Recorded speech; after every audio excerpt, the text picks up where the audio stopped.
I-vlog mo po yan sa akin yan. Okay, sige. So, gano'n lang ang nagawin natin na ayaw magsalita ng katotohanan. Loko-loko talaga yung Kibuloy.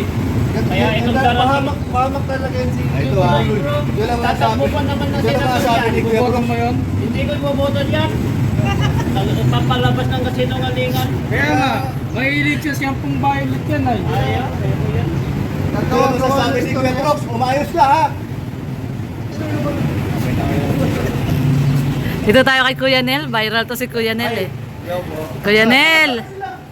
Kuya Nel, anong pakiramdam na exclusive view interview mo kay Nanay Imelda? Ay, grabe. Grabe, viral ah. Nagpapasalamat daw yung Kalinga Bro kasi napadaan kami that time. Oo. Tapos sabi niya, uy, vlog nyo si yung bahay, sila nanay. Oo. Di, sakto ako lang naman yung nagbablog nung time na yun. Wala na, si Ryan tsaka si Dex naman, di naman nagbablog. Oo. Di, yun, nagkaroon tayo ng pagkakataon na, matanong si or marinig yung kwentuhan po ni Kalinga Dan, ni Kalinga Prab tsaka ni Nanay Imelda. Nanay Imelda. So yun, nakakatuwa kasi nalaman po natin na yun na pala yung saloobin ni Nanay Imelda. Pero naniniwala ka ba, Kuya Nel, na half mint yun? Half mint lagi, pag joke, half mint yan. Oo. Kung kahit biro, sabi ni Nanay Imelda, joke, Hindi pero... naman yung masasabi kung hindi naman masasabi yun kung hindi niya talaga nararamdaman. Tama. So, ang ibig sabihin pala nun, Kuya Nel, kahit si Nanay Imelda, nararamdaman na yung oras ni Joy is parang nakipapadan na lang talaga nakatutok. Ay, hindi malayong gano'n talaga yung maramdaman kasi lalong ngayon na palaging mag-isa si Nanay Imelda, mag-isip niya talaga yung mga anak niya. Namimiss niya, no, si Joy.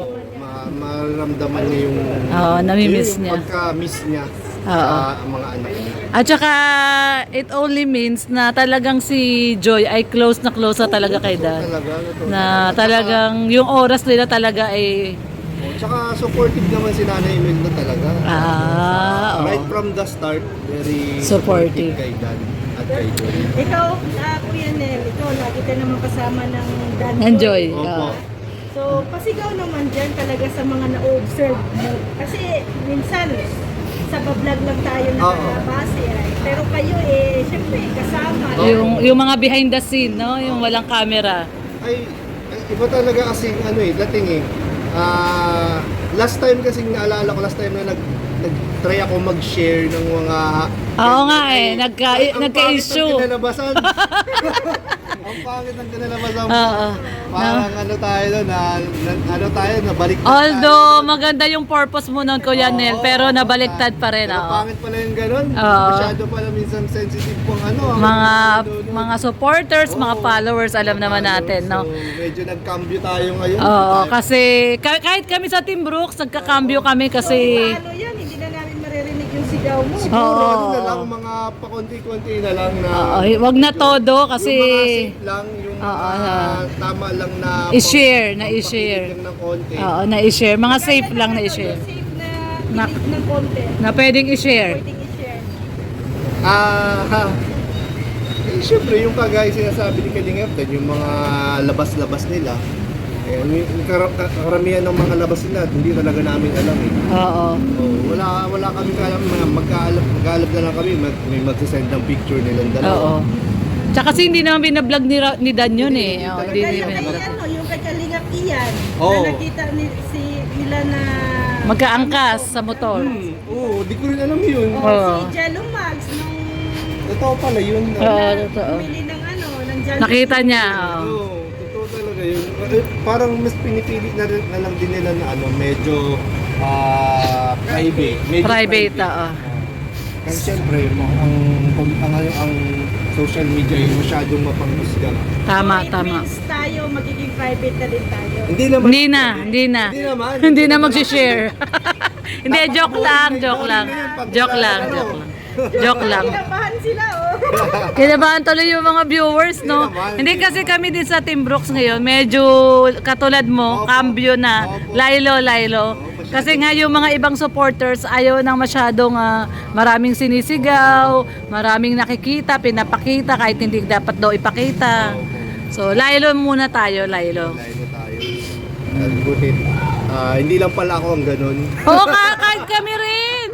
Akala mo ba ikaw lang? Akala ko ako lang. Sabi ko, Hindi. ay, parang medyo na ano ako, matras ako. Sabi ko, paano to? Kami din, sinasabihan din kami na wag daw masyadong sigaw ng sigaw, gano'n.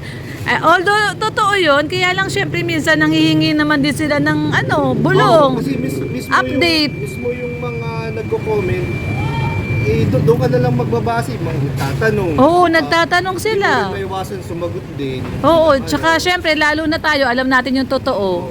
Minsan nag-share tayo. Tsaka syempre gusto din natin masaya din yung mga supporters. Totoo, oo, yun. Tayo Hindi kasi, lang nasagkat tayo lang ang masaya, ano. Oo. sabi ko nga, tayo, ang gusto natin, masaya yung mga viewers. Totoo.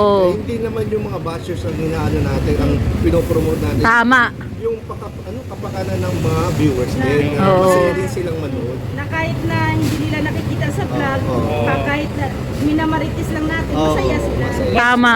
Pero mas marami naman yung masaya na sa Sobrang ginagawa dami. natin. Yung ibang mga hindi masaya parang nauudyukan lang ng iba. Tama, tama. Nauudyukan lang. Siguro may nabasa silang isang comment na nega, tapos ay sige, paniniwala ko na itong sinabi niya. So, dadami talaga yung Naniniwala sila sa mga hearsay lang. Pero sa nangyari, Kuya Nel, may lesson learned pa na natutunan dun sa nangyari. yun na nga yung lesson learned po natin. Tansyahin din natin yung mga bubulong natin. Yung baka walang masyadong ikakabash ng sinusuporta natin. Kasi tayo talaga right from the start is very supportive lang talaga tayo. Lalo na po kayo sa Danjoy. Siyempre kayo, lalo na kayo. Oo. Nandiyan kayo palagi din. Oh, kasi alam naman natin na si Kalingap Dan ay uniko iyo yan ni Kuya Brooks. Kaya ang Team Brooks talagang since day one talagang support talaga sa Danjoy. Pero masaya tayo sa improvement, Ay, oo. Danjoy ngayon. Ang Ang lakas laki ng nung- pinagbago. Grabe, lakas ng mga views. Ang lakas ng uli. Mhm. Million na ba yun? Million na. Pati episode 1 ngayon, million na. Sabi ko nga dun sa isang live ko is ang Danjoy ay nag-ano pa lang, nagsisimula pa lang. Oo, palakas pa yan. Nagsisimula pa lang yan. Oo, lalakas pa't lalakas yan. Kita Ayan. niyo naman yung yung pagbabago ng last na Kasi pa lang sila 7 months. 7 months. Ano pa lang episode 20 plus pa lang. 25 pa lang yung ngayon. Yung iba, jumper na sa 80 na. Oo, totoo. Sobrang layo. Layo. Ano po? At saka napansin mo ba si Joy paganda ng paganda? Oo naman. Grabe, Iba no? kasi pag alaga. Oo. Iba pag alaga. Iba'y alagang Superman, no? Sabi nga ni Nanay Imelda Oo. pag si Dan daw ay nag-ibay talaga. Go agad. Oo, pag si Nanay Imelda daw, busy daw, hindi makakauwi. Hindi na makakauwi. Tapos, Naglalaba, dami tapos masal. maya-maya, matchat daw kay Nanay Imelda. Lalabas sila. na ni Dan. Nakakatawa. Sigaw. Ayun eh. Ayun, grabe. Babawi naman si Joy at saka si Dan kay Ay, Nanay. ayun Oo, naman. babawi yan. Alay niyo sa mga susunod na episode. Totoo. Pero nagpunta si Dan kahapon. Kahapon, Nakasama si Kuya Ay, Bal. napadaan din sila. Oo, kasama si Kuya Bal. Abangan natin sa channel ni Kuya Bal kung ano ang doon. Oo, kaganapan. Bakal po natin kay Kuya Pan. Yan. Thank you, Kuya Nela. Salamat sa pagbigay ng time sa Team Brooks. Yan. Salamat din po, salamat po sa Team Brooks.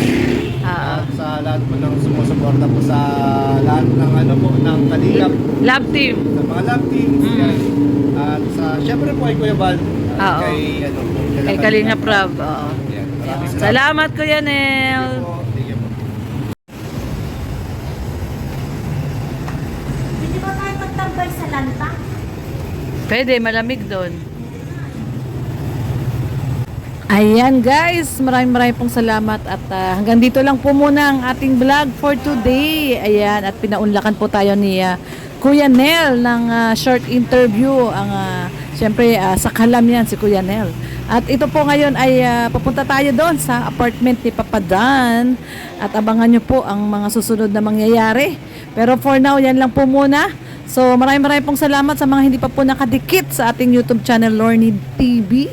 Syempre Red Noveno at sa buong Team Brooks, Kuya Brooks, ayan, Kalingap Dan, Kalingap Rob, syempre ang ama ng Kalingap, Kuya Bal Santos Matubang, Ate Edna Vlogs, at sa bumubuo po ng Team Kalingap, mga Kalingap partners po. Maraming pong salamat. Bye-bye everyone. God bless.